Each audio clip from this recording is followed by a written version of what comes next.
Hello, hello. Welcome to number 24. Before I get too into this, I'll give a short disclaimer on number 23. I did say that Cho'Gath, E, and R scale with size. They actually scale with stacks, which is sort of like scaling with size, but they actually don't scale with size directly. His E does indirectly scale with size in that it's an attack modifier, and attacks are edge to edge. But yeah, just a minor correction of one of the things that I said previously, which apparently was wrong. So my apologies. Anyway, getting into the first question here. How did we go from Conqueror Keystone not even existing in the first iteration of New Runes to being okay? Basically, how did we go from Fervor to Conk? And for those of you not familiar, in the old Keystone Mastery system, right, the predecessor to Runes Reforged, there was a keystone called Fervor of Battle. There were two different versions of it, one that gave AD on hit up to a cap, and one that gave on hit damage on hit up to a cap. And these were sort of the like for a lot of fighters, these were sort of the default go-to runes, and some AD carries as well, right? Depending upon the version, depending on the patch, etc. And I think a lot of players were kind of surprised when they went to Runes Reforged, and it didn't feel like there was anything super tailored for your typical fighter audience, right? You think of champions like the Fioras, the Ribbons of the world. Some of those champions were happy with things like PTA or Electrocute. As you got heavier and heavier, you talk about your Jaxes, and then you go even more extreme. You talk about your Dariuses and your Urgots and things like that. Some of the champions for sure were happy with like a Kleptomancy or a Grasp the Undying, but there wasn't really anything that felt like it was super tailor built for fighters, which I think a lot of players found to be more confusing than upsetting. It was like, well, I don't even really have anything that feels like it's for me. And I'll explain sort of how this happened. There are parts of this that I've forgotten, so I don't actually know. Like, I don't actually recall all of the context. The main thing that I can recall here is that the design team that was working on Runes Reforged had some design justification that they specifically did not want to carry forward Fervor into the uh, Runes Reforged system. I don't remember what that justification was at this point. Legitimately, just that was 9 years ago at this point. I just don't remember what it was. I do remember that coming up as a pretty frequent topic of discussion internally, because if you look at a lot of the original keystones in the Runes Reforged system, a lot of them were either adjusted or sort of like in the spirit of one of the keystone masteries in that system, right? Grasp the Undying, for example, pretty much the same thing, in the previous and the newer system, right? Just the version that ended up in Runes Reforged was more powerful because, of course, we were making the keystone significantly more powerful in the Runes Reforged system. And so that's where, it had higher numbers and it had the max health gain mechanic added. And you look at something like Phase Rush, which was just a, attempt at a more broadly appealing version of Storm Raider Surge. Funnily enough, we've kind of gone back on that of like, actually we don't like it when that's super broadly accessible, or when it's too accessible, and like there's some gameplay that breaks down when we do that, and so we've gone back to Storm Raider Surge. But you can look at a lot of the runes, right? Thunderlords to Electrocute, etc.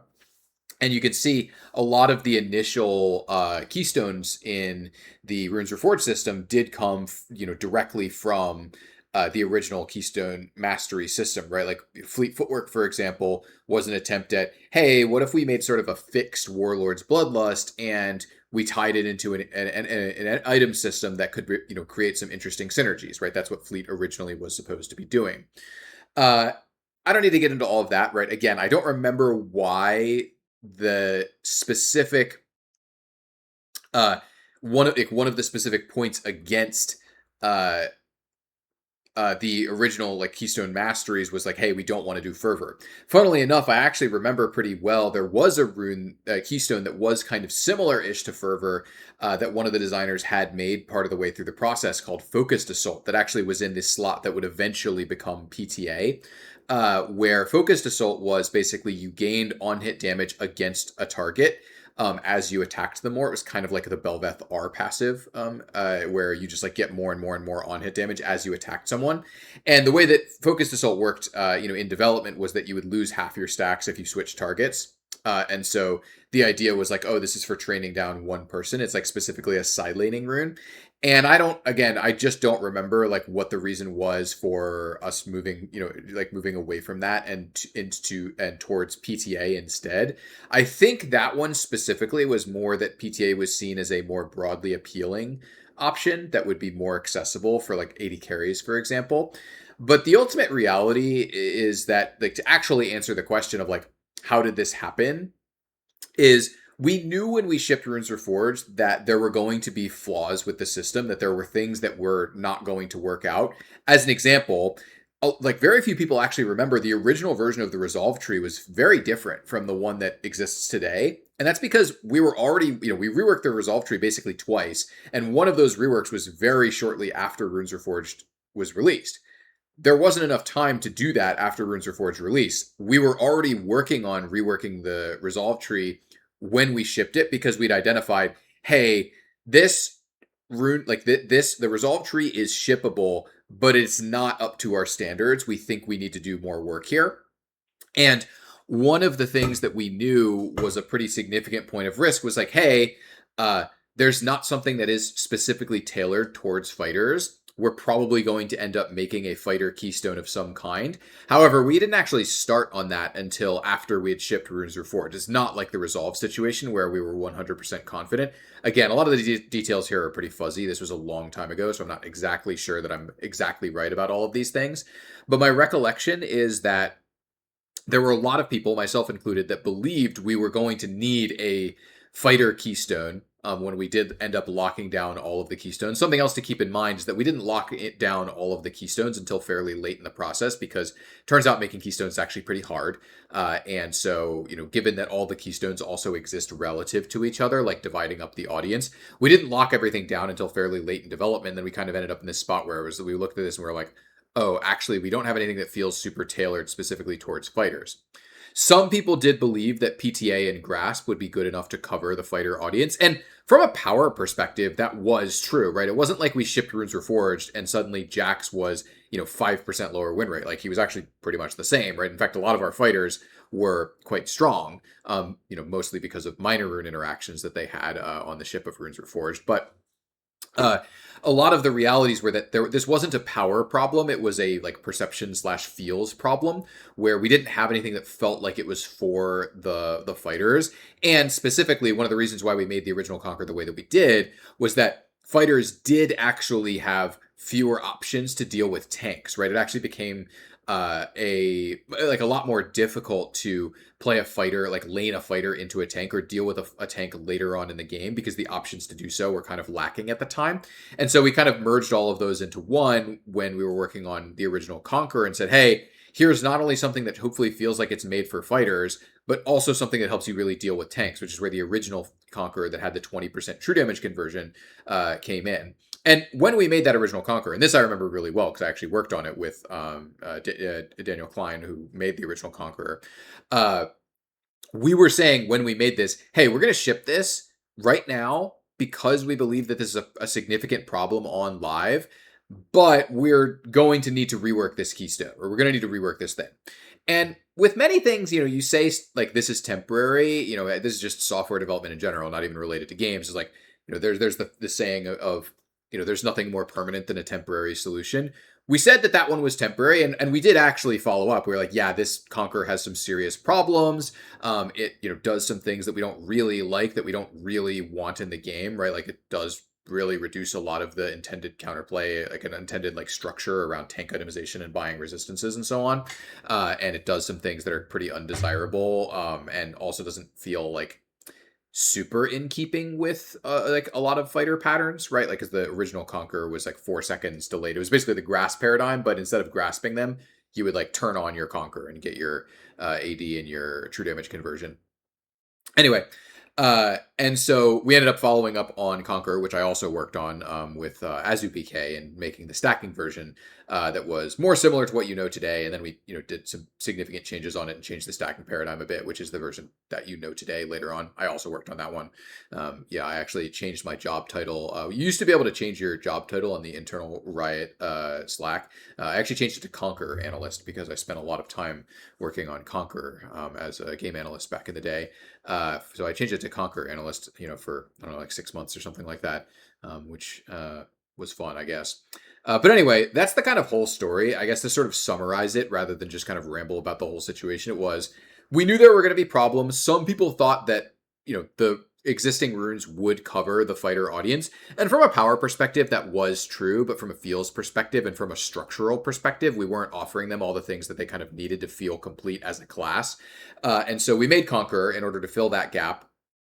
But we weren't working on Conqueror when we shipped Runes Reforged, which is why it didn't come out until a few months later. Whereas if you compare to some of the other changes that were made in the early Runes system, some of those things we were literally just working on when we shipped Runes Reforged because we knew for sure they were going to be a problem or we really weren't happy with the way that things were working out.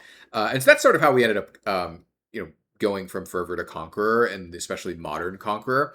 Ultimately, looking back, I really do wish I could remember why the designer, like the original designers working on Runes Reforged, didn't want to do like anything like Fervor of Battle. Because of course, the Conqueror we have today is pretty similar to Fervor of Battle. It works on spells, of course, and it gives adaptive force, which I think are both pretty meaningful improvements, and it has a capstone effect. That part I'm kind of like whatever on. It's very like Runes Reforged for it to have a minor capstone effect, but I think the healing is it's I think structurally good that it has some healing on it, but it also is like it has to be such a low number that it isn't really feelable or appreciable. Which I don't love that part of it, but it does work, right? Conqueror is very functional, and that part about it I do really like. And so that's sort of how we made it there. So hopefully that is a satisfying answer to that question. Mythic item keystone, a keystone that unlocks items to buy. So I want to state something first before I get into this, which is that it's a really cool concept. However, when I read stuff like this, like if I'm like a lot of these things, like these like concepts or like pitches that people give me, I often try to imagine, hey, what would I say if one of our newer designers pitched this to me, or like what would how would what kind of feedback would I give them on this? And what I would be saying to them is basically identify two kind of immediate, very large problems with anything in this general space. Uh, the first one is the burden of knowledge that you're putting onto players, right? One of the important things about League is that shared systems ask a lot of every player in the game, right? Like anything that we put in the game that is in a shared system, like runes or items, as examples. Um, all players in the game need to know, like, be at least passingly familiar with every single thing in those systems in order for the game to function, right? When you hit tab and you see that the enemy Varus has a bunch of AP items in their inventory, you kind of need to know what those items do and how that's going to interact with his kit. In much the same way that when you hit tab and see that he has lethality items, you also need to know what that's going to do and how that's going to interact with his kit and what those items do. And also when he buys attack speed items, you need to know what those items are going to do with his Varus's kit and how those are going to interact and how all of those items are going to play, right? Like seeing a Varus with Terminus, for example, you need to know, hey, the Varus is going to be tankier than the Varus that, had the AP items or the, lethality items. And seeing the Varus with the Zonias, you need to know that the counterplay there is actually pretty different than the Varus who has the lethality items or the on-hit items or whatever, right? And so it's actually really important for our shared systems that everyone in the game is on the same page, that you can quickly read and understand what that thing is going to generally do when interacting with a champion kit, even if you've never seen that combination before. Because it turns out we have 170 plus champions.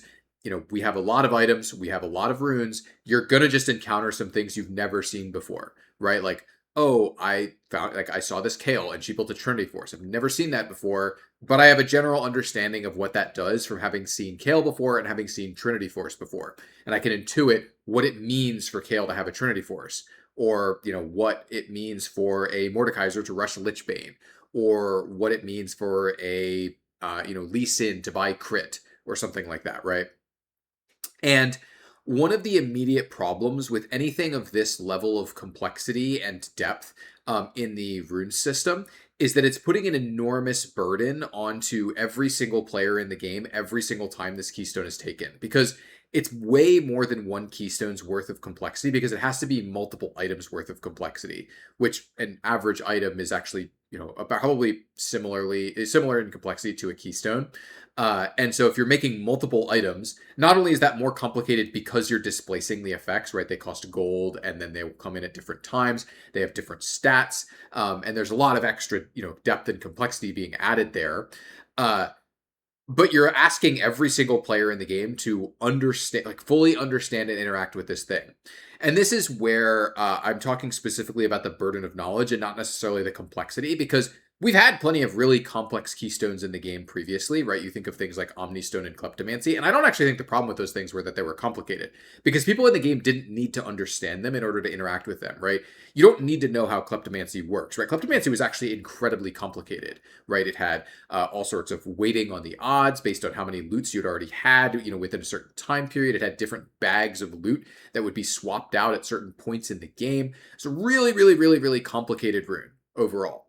But at the end of the day, it didn't actually matter if anyone understood what Kleptomancy was doing, because all you had to know was, oh, this person has a sheen effect, and they'll get some loot. The loot will, maybe it'll be gold, maybe it'll be some kind of temporary buff, maybe it'll be some vision, right? Maybe it'll be sustain. But you generally know what the outputs it's going to be giving are, and you can see them in their inventory sometimes, right? Like, that's something that can just happen, and even there's some VFX that pop up that show you, hey, this person just got a control ward or whatever, right?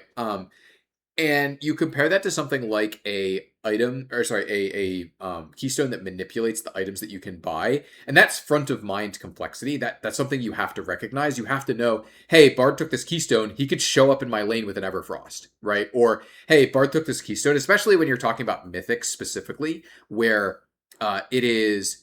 Mythics are very, very, very high gameplay items, right? They are highly gameplay impacting. That was part of the whole point of them. And so it's not just front of mind complexity. I need to know this thing in order to optimize, but like literally, I need to know this thing in order to be able to play the game, because a lot of the mythics have very, very sharply counterplay impacting effects and counterplay warping effects. And so anything on that level of power or on that level of gameplay warp, gameplay shifting or sort of gameplay influence is inevitably going to be something that all players in the game need to know pretty well in order to functionally play with that keystone in the game. And that, I think, is just way too high a burden of mindshare for a single keystone. For what it's worth, I think that if we wanted those things for other reasons, right? Like imagine a world where we decide for what, I'm not saying this would be good or bad, but like imagine we decide, hey, we're going to make a new epic monster, and the reward for killing this epic monster is that you're allowed to buy one super special item from the shop, right? Maybe it's a mythic, maybe it's a new type of special item that we make. Who cares, right? And if then we're essentially asking players to recognize and pay that complexity cost for this epic monster, in that world, a keystone tying into that system is actually not complex. It's not adding that complexity on its own, because the player already has to recognize and understand those things for another reason. But I think on its own, a keystone can't justify this level of front of mind complexity, right? Like, hey, imagine a world where, hey, there's Conqueror 2, except Conqueror 2 manifests as you need to like do all sorts of, you need to do DDR when you interact with this person in order to play correctly. And it's like, yeah, and you have to like know a bunch of facts about how you're supposed to do the DDR minigame whenever you interact with them in order to like access their counterplay. It's like, yeah, that's way too complicated, right? Like that's just not a good experience. And conversely, if we had DDR minigame in the game normally, right? That was just a part of fighting, Baron or something like that. That would be a completely different story if we were already sort of diegetically introducing the player to that experience. And so on its own, I do not think that this, like any keystone in this kind of space could possibly provide the value that would be needed to justify the front of mind mind share and complexity that would be required for this keystone to exist. The second issue that I have with a keystone like this is maintainability. And I don't just mean maintainability from a like tech perspective, though that probably would be like moderately costly. It'd be something we could sustain for sure. I'm talking about the design um, maintainability, right? This is something we pretty ran into from the more technical aspect just with the Ornn items, and they had no gameplay changes at all. This is why the modern Ornn item system that just generically upgrades stats on an item, it doesn't worry about having special, unique, bespoke items that for each individual Ornn item exists. That's why that exists. Is that we that system was hard, like that old system was very hard to maintain and costly to maintain from a technical perspective. And to a lesser extent from a design perspective, right? Like how many times did we make a small change to an item and then we have to like reconsider what stats the Ornn upgrader is giving, and it's like that's just a really like a lot of extra cost on our design process and balancing process on items that we're paying just because one champion exists and wants to interact, like have his own special system there. Anyway, don't need to get into all of that.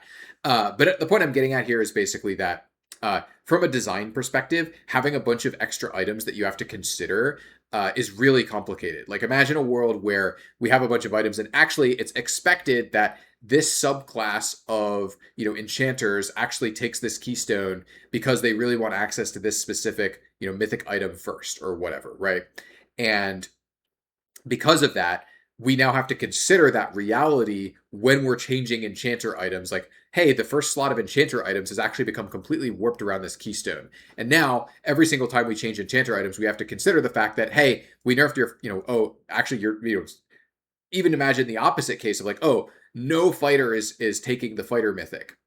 And we want to, nerf the fighter first items for some reason because we think fighters are too good on one item. Oh, well, actually, now they just go to the mythic one, and now we have to consider the mythic fighter items that we have because we have we've given these champions access to a whole other item system that they can have, and so we have to consider like essentially a whole alternate second system every single time we're making changes to the regular item system because players can opt into subverting the item system to some degree. And to be clear, it's not to say that these kinds of things aren't cool. They can be awesome, right? They can be really, really, really cool when they're well executed. These kind of like subsystems that exist within other systems, especially like really high depth ones, can be really cool. But we have to do them in ways that make sense and in ways that are maintainable and in ways that don't like tie our hands in terms of future balance work, right? Like if you're if someone is proposing to me a system and I think that that system is pretty cool, but it's going to make future balance work on the system that it's a part of like 20% more difficult, I'm going to say, well, we probably shouldn't make that system. It has to be really cool for us to sign up to make something 20% more difficult to to work on in the future, right? You have to consider the sort of future design work that will be done, right? Like, and one thing I will note here is that when you look compared to other games, a lot of other games don't consider that at all because other games aren't designed and meant to be played forever in the same way that League of Legends is. And so a lot of other games don't plan that way around their systems and don't think like sort of super far ahead in the same way that League of Legends does of like, what does this look like? Or like, what is the value proposition of doing this thing in, into, today, as well as 1 year from now, 5 years from now, 10 years from now. Right. And because of that kind of long-term thinking, we do have to consider the long-term ramifications of like, what does it mean for balancing the game or doing systems work on the game long down the line because we did this previously. And we've made mistakes in this area sometimes, right? Like I think the Ornn items are a good example of this of like, yeah, these were not maintainable and they were costly to keep in the game and overall were not worth it. And so it was better to have a generic system because the generic system basically from a gameplay perspective is just better.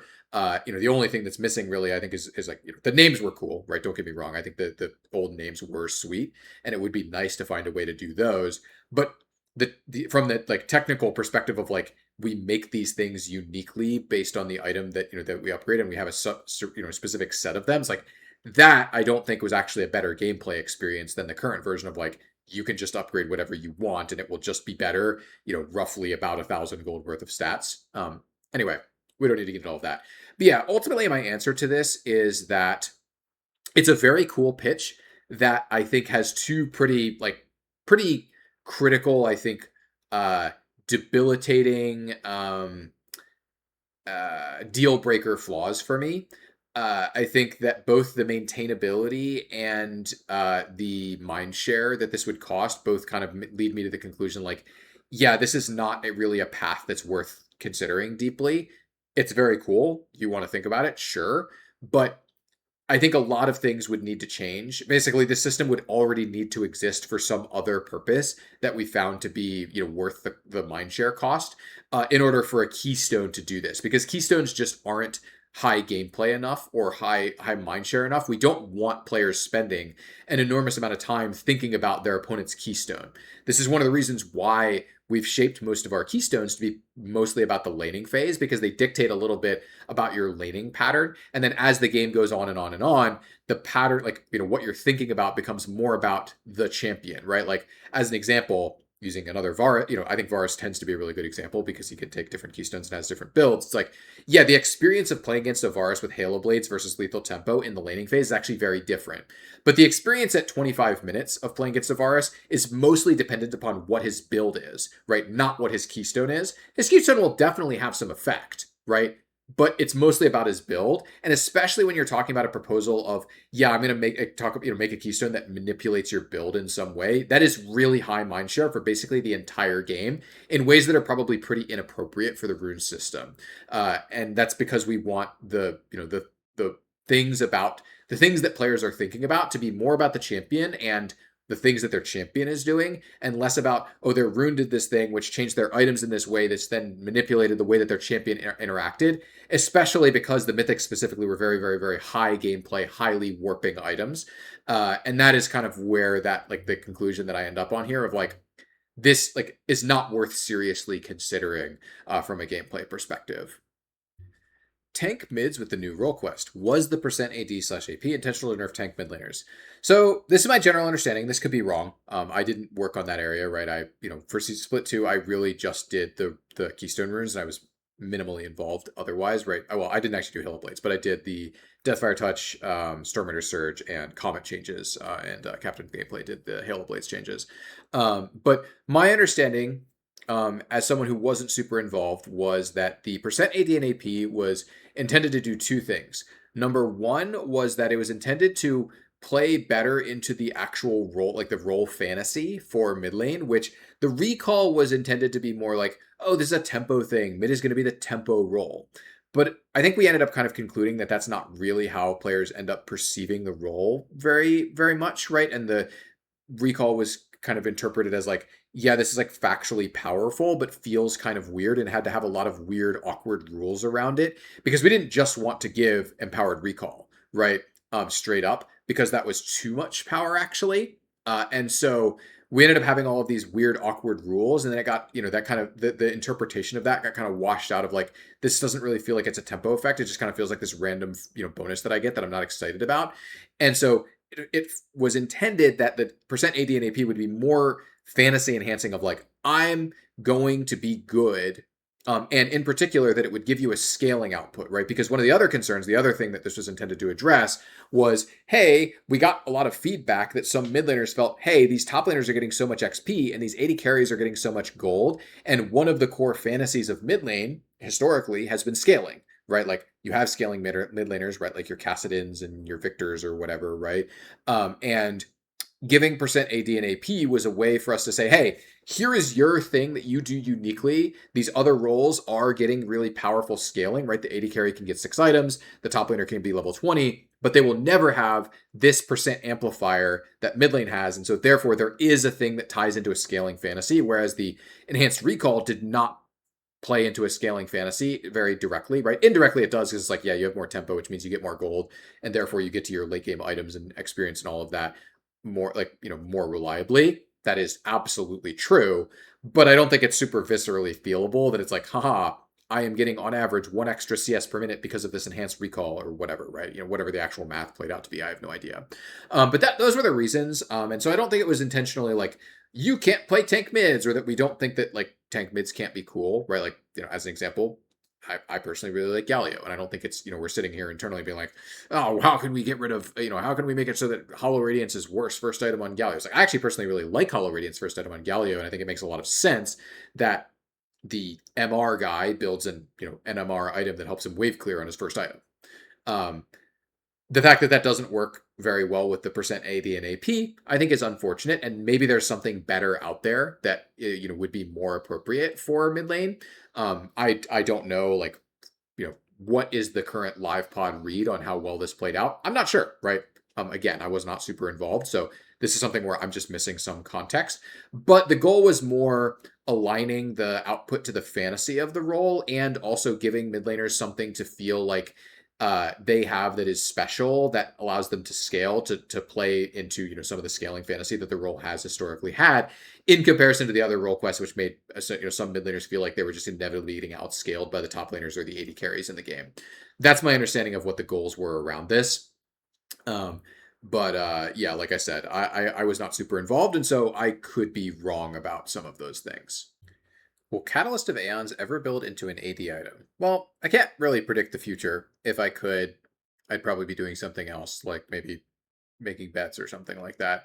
But I think it's possible. I think that it's interesting. There's a lot of, I think, internal interest in mana AD itemization as sort of a theoretical construct, right? And when I've actually tried making some of these items in practice, I found it to be pretty difficult to find how we make that work in the current game without larger scale changes to like the whole ecosystem, right?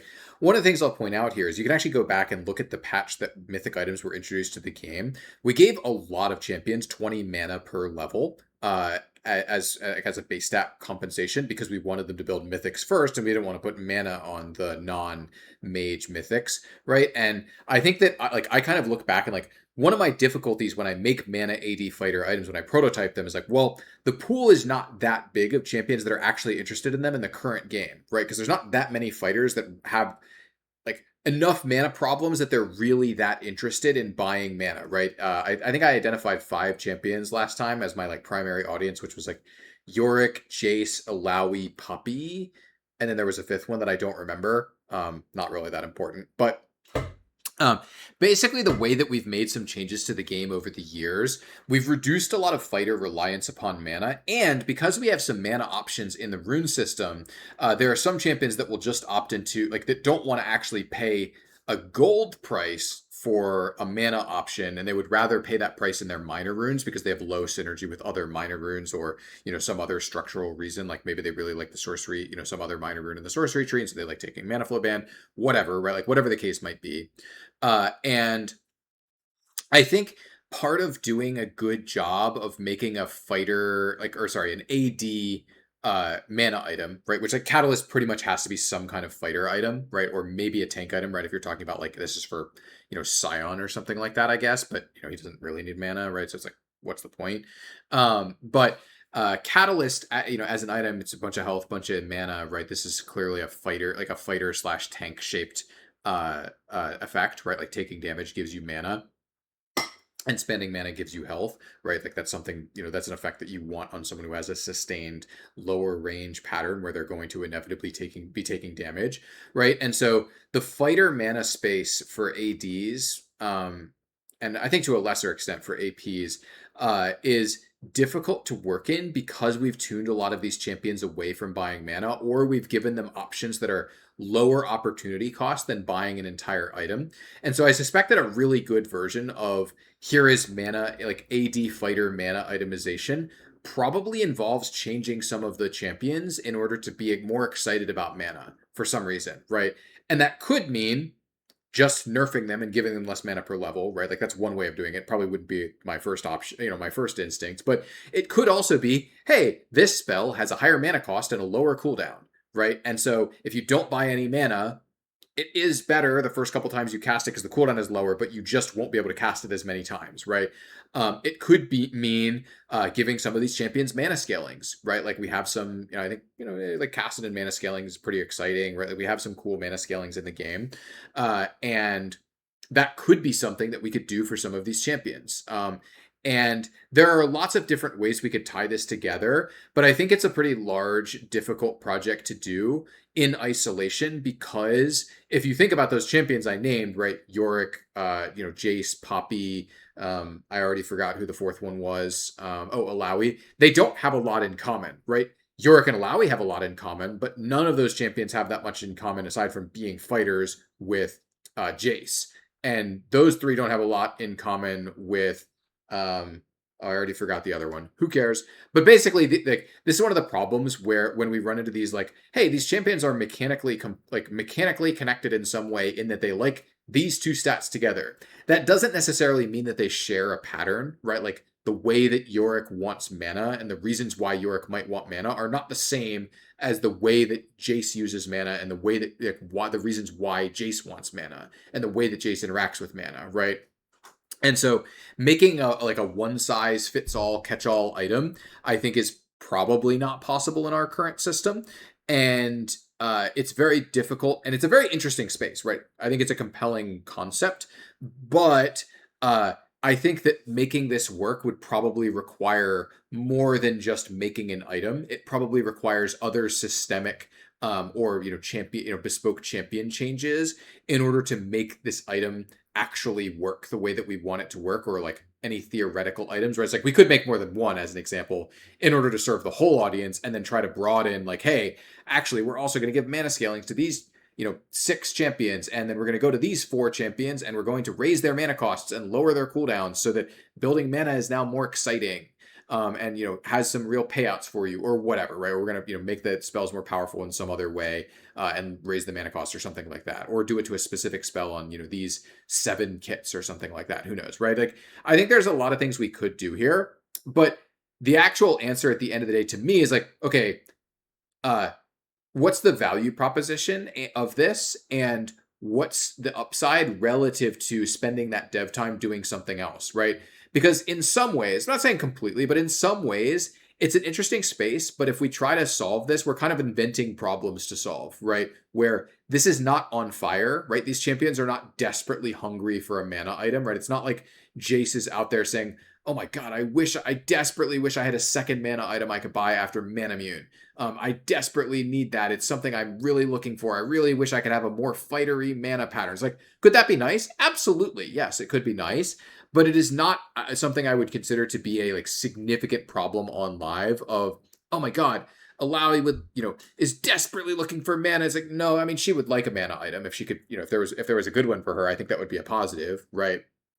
But that does not necessarily mean that this is a high priority thing that I think we should be spending a lot of time and effort on. It's the kind of thing where I've spun up some prototypes just as sort of a low cost experiment, and none of them really immediately panned out to outperform my expectations. And my expectations were, yeah, I think this takes a lot of work and it's probably not worth the systemic upheaval that I would need to inflict upon the game in order to make this work. And so I suspect that if I'm thinking about what is the most likely situation where we start making supporting mana itemization for fighters, it's a common here's the common scenarios, or the scenarios that I think are possible and or realistic. It's like, number one is we decide we want mana to be a more important / more realistic, or sorry, a more important resource in the game. We want there to we want to limit laning phase interactions in some important way.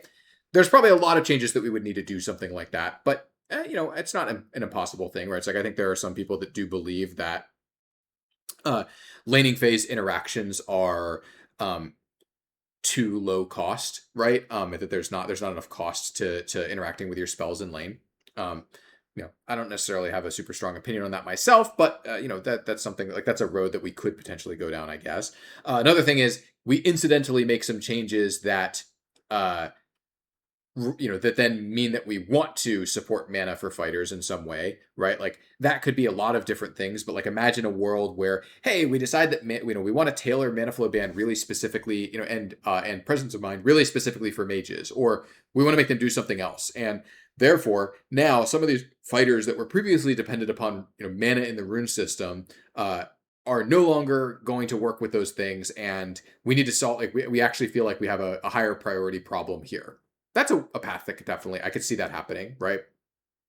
Or alternately, another pathway is, hey, we redo a lot of runes and or early interaction for some reason, and we end up in a situation where we believe that mana itemization solves a new problem that we've caused through other systemic work, right? What I mean by this is basically like, imagine a world where we decide to completely revamp the starting item system, and some of our fighter starting items have a lot of haste on them for some reason, or for whatever reason, like, fighters can stay in lane longer and they're running out of mana because they have better health sustain, for example. Oh, in this world, maybe we're supposed to support more mana itemization for them, to support the new patterns that we've given them, right? These are all like possible situations. I'm not saying any of them are likely, but I think that they're all possible. And so my ultimate answer to this question is like, I can't tell you if it will or won't be. I literally can't predict the future. And again, if I could, I would probably not be making this video right now. I would be, winning the lottery or something like that, I guess. I don't know. I don't know what I'd be doing if I could predict the future.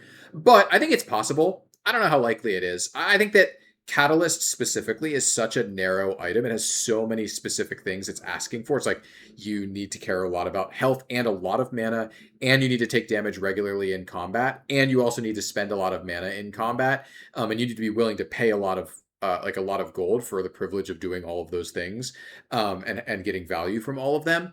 And so I don't know about Catalyst specifically, but AD fighter mana itemization or slash AD tank mana itemization, definitely a possibility. It's definitely something that could happen. Now, with more starter items added to the game, what about removing the restriction on jungle? So the number of starting items in the game has no bearing at all, no interaction at all with the jungle restriction. It's not like we added this because we decided that there weren't enough of them for the jungle and that's a reason why we should restrict them out, right? Like, let me explain pretty clearly why we did this, and why I think that we should maintain it in our current system. It's not to say that some of these underlying things couldn't change. Lots of things can change, but the reason why we did this was we were encountering this problem where the jungler has all of the agency of who they want to interact with in the early parts of the game, right? The jungler chooses which lane they're going to gank, which risks they're going to take. The laners, on the other hand, right, this is the top laner, the mid laner, and to a lesser extent, the bot laner. I think this is like less true for bot lane, right? They have twice as many trinkets. They have more ability to get vision. They have more agency to prevent the jungler from actually engaging upon them, but we don't need to get into all of those details. But especially for the solo lanes, it is pretty important that because the jungler gets to choose when to interact, it is critical that the jungler does not also always have the combat advantage or does not regularly have a very substantial combat advantage in the early game, right? This is something that specifically is important about the early game where if you are a 0/0/0 top laner and you have limited agency to prevent, to get vision for yourself and to prevent the jungler from actually coming and killing you at any point during the laning phase, right? Like, you have some agency, but it is limited, right? You literally do not have 100% uptime on your wards. You cannot always play in such a way that you cannot be ganked, right? That is inevitable, right? And the jungler, on the other hand, has a lot of agency to decide, I want to kill this person or I want to interact with this person. And the jungler's income is, for the most part, safe, right? They don't expose themselves to risk to get their gold and their experience, whereas the laner is the one always incurring the risk when they are getting gold and XP, right? Every single CS you go for the most part, is a risk. That's not the same thing in the jungle, right? Most of the camps that you take are completely safe, completely free, and you know that they are just free XP and gold that you can take, right? And one of the critical structures of, I would say, most PvP games is that taking risk needs to be rewarded, right? If you don't reward taking risk, the inevitable conclusion is no one takes any risks and the game isn't actually fun because the default strategy is inaction, right? And so because of all of this structural stuff that I've kind of built up here, it is really important that the 0/0/0 jungler is not, on average, stronger than the 0/0/0 top laner or the 0/0/0 mid laner when they interact in a given, isolated scenario. That the jungler should not be more powerful than the laner. And the problem when the jungler could buy starting items is when the jungler bases and buys like Doran's Blade plus Longsword or Doran's Ring plus Dark Seal or plus Amp Tome or whatever, and they're rolling up in at the same level or even one level down on a laner who has a starting item and nothing else. The jungler is just more powerful from a combat perspective, which is just wrong, right? It's just not structurally correct for the game and from a risk versus reward perspective. The jungler is holding all the cards, right? Their cards shouldn't also be more powerful than your cards, right? It's like, imagine a world where it's like, all right, you're the laner, you get one card to play, or you get two cards to play. The jungler has 14 cards to play. if we're trying to make a reasonable game, we're not going to make all the jungler's cards more powerful than the laner's cards in this world, right?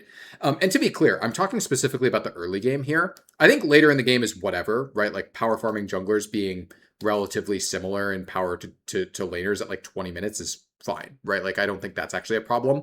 I'm talking specifically about the early parts of the game where the laners are taking a lot of risks to get their income. The jungler is not. The jungler has all of the agency over who are they going to interact with. Therefore, the jungler should not be more powerful. And the actual like common result of when we allow junglers to buy powerful starting items is they will utilize their much higher freedom of base timing, right? They're also like much more able to control how much gold they have in their inventory at any given time, right? Like base timers on laners are much more difficult to control than base timers on junglers, right?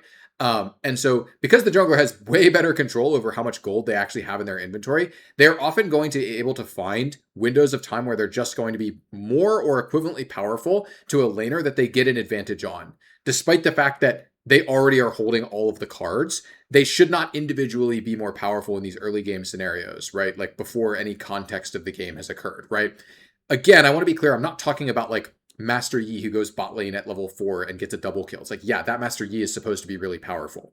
Or, Jarvan or Lee Sin or whatever, right? It's like, I'm talking about the neutral case where being able to buy those starting items represents a disproportionate amount of power that the jungler can get early without an appropriate cost. That is one of the reasons why there's a lot of things in the previous jungle system that I actually really liked. One of the ones that I really liked in particular that really solved this problem in some ways was you had to spend more gold on the jungle item in order to get more gold and XP from your camps.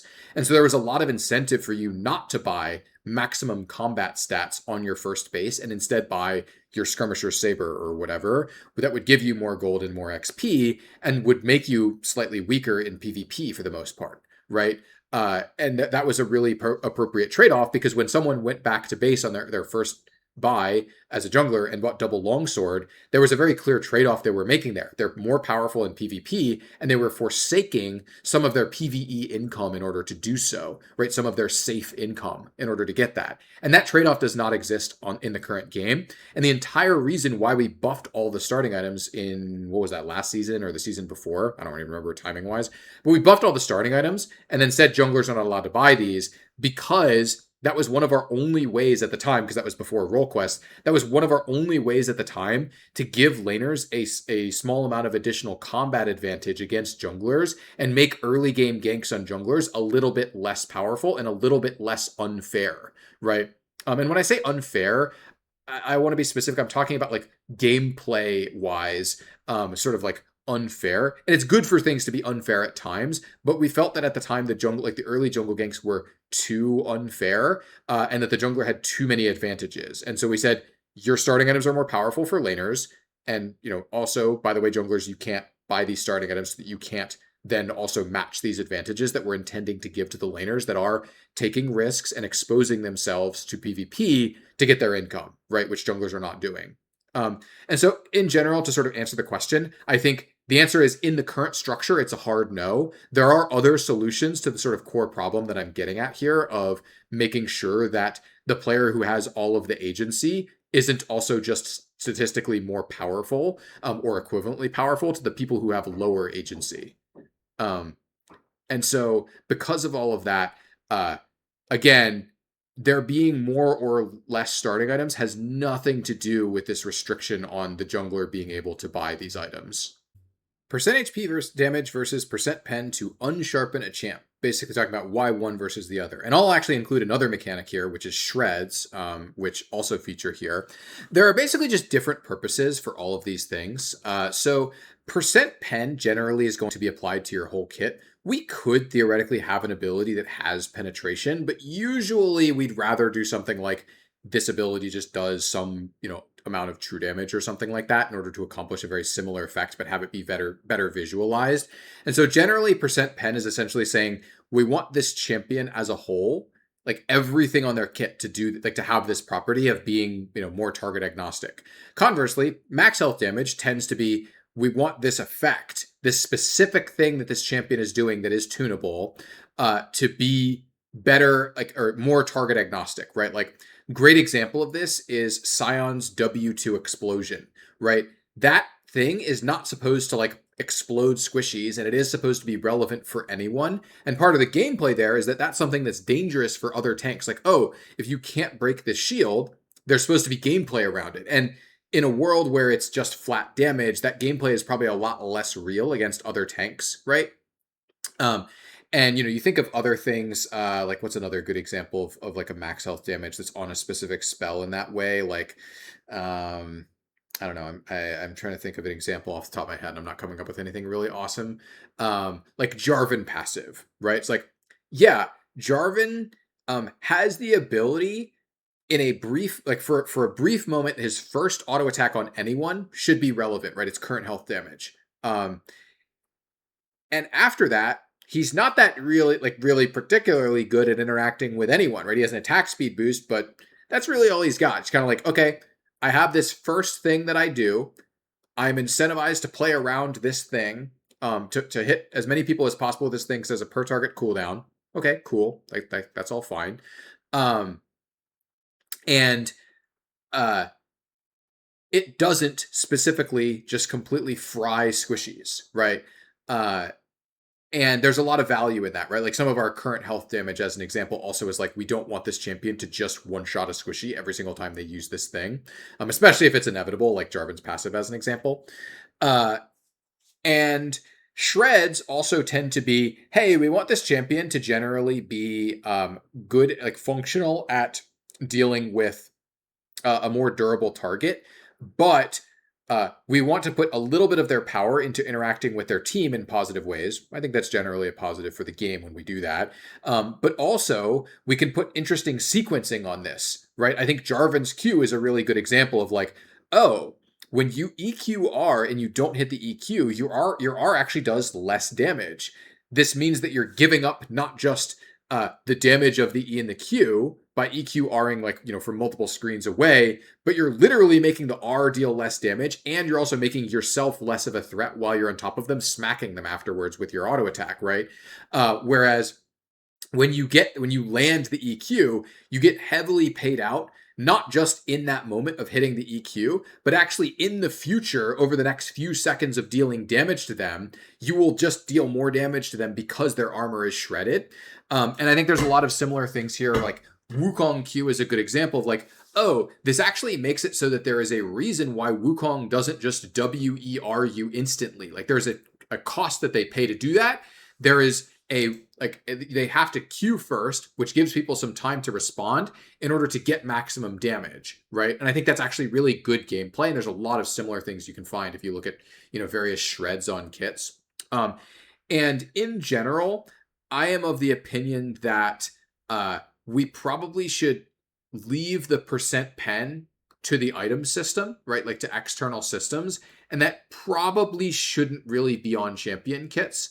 And that we would probably be better off if, for example, imagine a world where Mbessa, instead of having generic percent pen, she had a shred on her E or something like that lasted a long time, or like was refreshed by combat, or maybe it's a shred somewhere else, right? Like one thing that's a little bit awkward, and I think the reason why Yellow put the percent pen on the ultimate instead of giving her a shred is that she doesn't have like one repeatable like low cooldown spell in the same way that like Jarvan Q or Wukong Q are, right? Like which is like sort of how they're structured, and so it makes sense, right? Like in that way, right? And so like you probably need more mechanics to make this make sense for Mbessa. But in general, my opinion here is like, hey, if Zehen Q1 was just a shred, I would actually like view that positively instead of him having a percent pen on his ultimate, because I think that adds some extra gameplay and context and interest around the mechanic, rather than the percent pen, which just kind of works and is functional, but I think also degrades some of the counterplay and some of the like the intended gameplay that our systems are supposed to have around like, yeah, armor should be good against these champions, right? And there should probably be something that you can do, or some moments where it's still good against them, even though they are supposed to be somewhat target agnostic, right?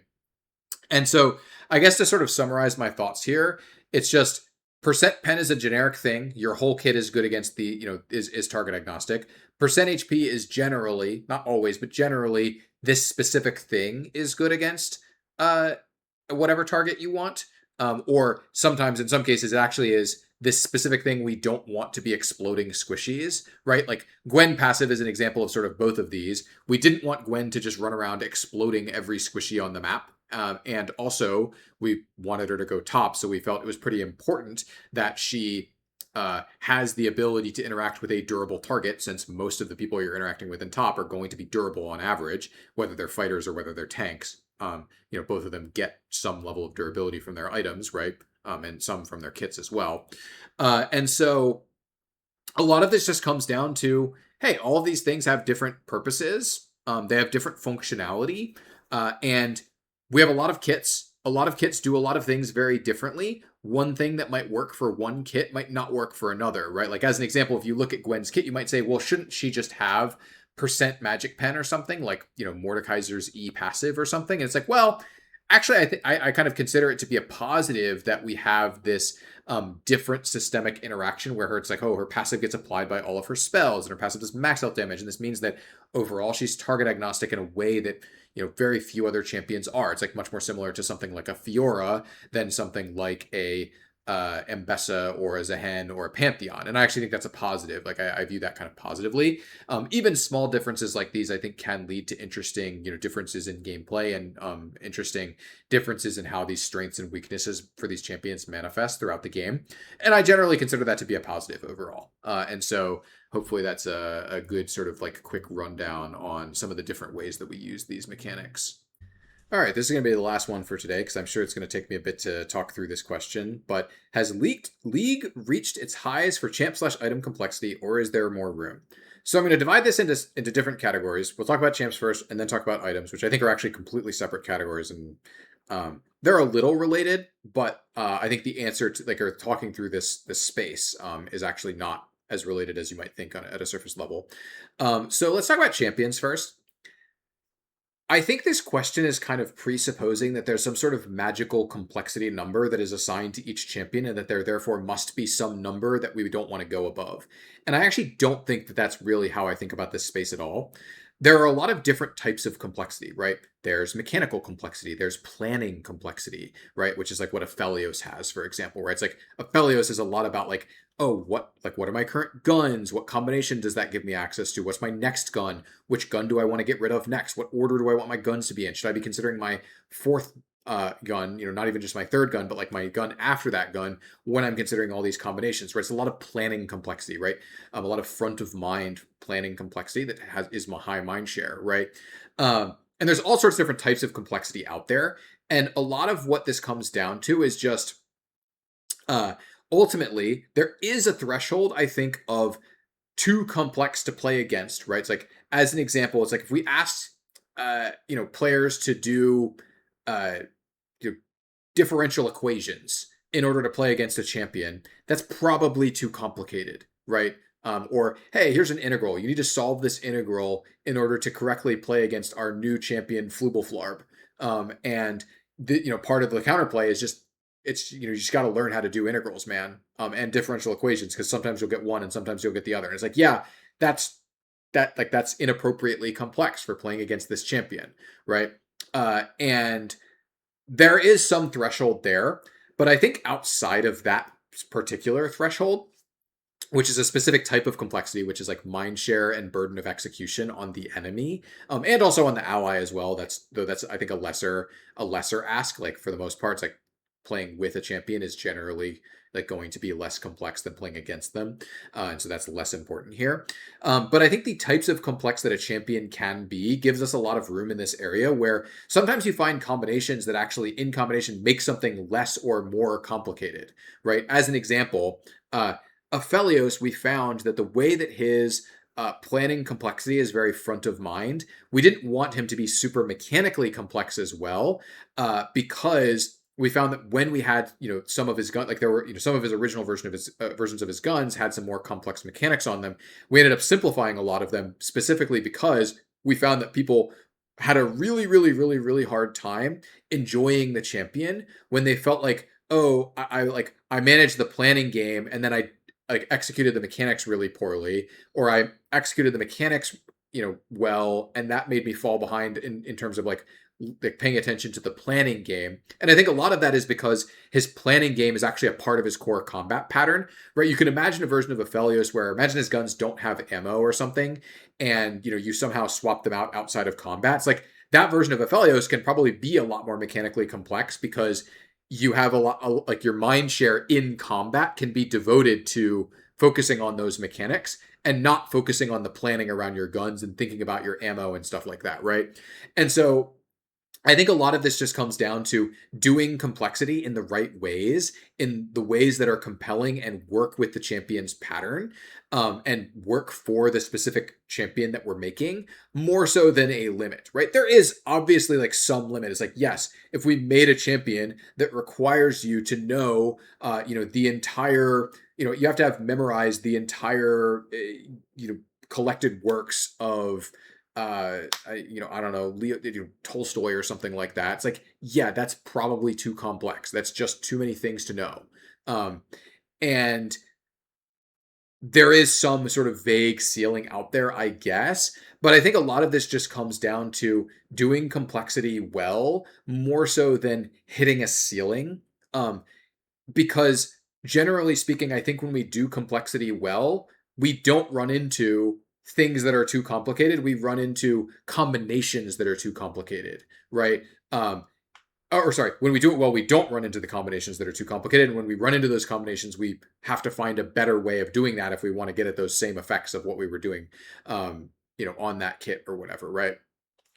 As an example, we've had concepts before that were, hey, this is actually just too much planning complexity, right? Like, some versions of Aphelios, as I think he's just a good example champion here of like, yeah, we had a version of Aphelios that, didn't actually have them implemented, but the plan was to have 25 different gun types. It's like, yeah, that's just too much stuff to know, it turns out, especially if there are combinations between them.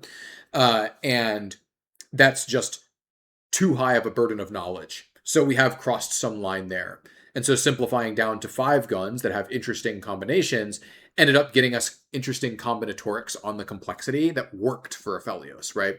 And so my conclusion here is I don't think that there are highs in the way that this question is sort of presupposing, but I think that the answer is ultimately just we will do what we believe is best for the champions that we want to make. If that means that we have something that has more planning complexity than Aphelios, but we think it's good and fun and good for the person playing it, and the playing against is not overly complicated, then we'll do it, right? And that's what we'll end up shipping, right? Conversely, if we make we want to do a specific type of champion and we come up with something that's less complicated than most of the things in that class currently, then we'll probably make that if we think it's good, right? Complexity basically on champion kits is not it is not a first order value is how I would put it, right? It's like everything else about a champion, like whether their theme meshes with their gameplay, whether their gameplay is good, whether their strengths and weaknesses are appropriately tunable, and whether they're apparent when you play as and against them. These are all like first order values for champion design, right? Not is this just too complicated or not complicated enough. Because it turns out that in satisfying a lot of those first order values, especially around their strengths and weaknesses being, understandable, we will naturally fit into a reasonable amount of complexity that will work, or at least a reasonable combination of different types of complexity that will work for the game. So that's on champions. Now on items, I think this is a bit of a different topic, right? Where items are not intended to be super directly front of mind in the game, right? We want the focus of League to be on champion fantasies for the most part. And so there are items that were just simply too complicated that we've removed from the game, right? Like, name many mythic items as an example, right? Look at like the original Jack Show, for example. It's like, okay, this thing has so many mechanics. It has stacks that build over time. The stacks have innate value, right? They have a specific thing that they do. When you get to maximum stacks, there is a max stack effect that drains everyone nearby, which has multiple different properties around dealing damage and healing you for a percentage of that damage. And it scales with your damage modifiers. It scales with their MR essentially, right? And also, by the way, there is a max stack effect that now changes your state. that's a really complex item, right? And it's not to say that we can't have complex items. In fact, we still have Heartsteel in the game, which is an enormously complicated item. There are cases where it's just worth it to have something really complicated. And I think ultimately, one of the things that about the complexity is that in the item system that I personally really believe in is that it matters a lot what type of complexity there is in the item system, right? Whether it's front of mind or back of mind complexity, kind of what I was talking about earlier in the question about talking about like kleptomancy versus the like mythic item theoretical keystone, is that you don't really have to understand exactly how Heartsteel works in order for it to do its thing, or to like understand what's happening in a game that there's a Heartsteel on your team or on the enemy team or whatever. It's like, yep, this person will generally get tankier as they get stacks. They just have to hit people to get stacks. Do you need to know all of the exact mechanics to get that? Not really, right? In the much the same way that like a literal description of all of the mechanics of like Senna or Jin's passives is very complex, right? Like it's a lot of words, it's a lot of mechanics. But you can simply describe them, talking about Jin, it's like, oh, this guy has 4 shots and he needs to reload. The 4th shot is always a crit. I have no idea why my sheet just reloaded. But anyway, uh, uh a lot of it comes down to how front of mind is the complexity. Do you need to be thinking about this thing a lot, right? Like Everfrost, for example, is something that all players in the game need to be thinking a lot about the Everfrost, like the complexity of Everfrost of like, does this hit the center? Does the person get rooted? Does this person have the ability to root someone with their item or slow someone with their item to set them up for another one of their spells, right? And so there's different types of complexity. I personally am pretty amenable to items that are complicated, but in ways that you don't really need to understand to get the item. Uh, there's some disagreement upon that, right? I think some people have different opinions about like how complex exactly our items should be, whether we're at the current like right level of complexity, et cetera, right? Like that's not something that's like universally agreed upon, to be clear. But I think, again, kind of similarly to the champs thing, I don't think there is a magical complexity number that we assign to all items that we must not go above. It's a lot of it's, hey, what's the value of this item? What is this item doing for us? Is there a way to accomplish the same value with lower complexity? Is this really complicated version the best way of doing this thing, right? Again, using Heartsteel as an example, I think Heartsteel, despite the fact that it's really complicated, is the best way to accomplish the thing that it's doing, right? Which is like PvP interact to become more powerful, in a really specific way, and like in a way that feeds into itself in a really compelling and satisfying pattern. Yeah, I think to hit all of the goals that Heartsteel has and like perform all the functions that Heartsteel has on live, it has to be about as complicated as it is now. And so therefore, I think it's a great item. I love Heartsteel. I think it's awesome, right? However, there are lots of examples of previous items of like, hey, Eclipse, for example, was just doing a lot of different things that it didn't need to do. It was way overcomplicated when it like gave movement speed, for example. It's like, why is this giving this like borderline irrelevant amount of movement speed on the proc? Well, it was doing that because it was a mythic and our mythics had to do everything, right? In order to function in the mythic system. But like one of the reasons why Eclipse was really simplified was, hey, this item is really, really, really overcomplicated. And the complexity is actually not important to it performing its function. And so a lot of it just comes down to ultimately the answer here just being, well, it's not about how complicated the item is, but whether the item is the right amount of complexity for its function, is how I look at these things. And what the item actually needs to do in order to perform the function that we need out of it. And so that's like, I guess, just a different view where I read this question and it comes from a viewpoint that I think, or it comes from some clear presuppositions and a viewpoint that I think is not a good way of looking at champion and item complexity, right? Where it's not about having a magical number you can't exceed, but more so what is the function we need to fulfill and what are we willing to pay? Because there's only a certain amount of complexity we can have in the game, basically, right? It's like if we want the game to be intelligible and understandable, we can't just have every single item in the game have 30 lines of text and every single champion in the game being as complicated to understand as Aphelios, right? It's important that the game is understandable and intelligible for players. And so we have to make sure that the complexity doesn't get over a certain threshold of like past the intelligibility point, basically. And so we have to be careful about where we spend our complexity and whether the complexity we're spending on champions and items is worth it, right? It's not about whether something is too little or too, not complex enough. It's about the total amount of complexity in the game, and whether we're spending the player's mind share in the correct ways, is how I view it. So hopefully that's a good answer. Anyway, that's going to be it for today. Thank you for watching number 24, and maybe catch you next time.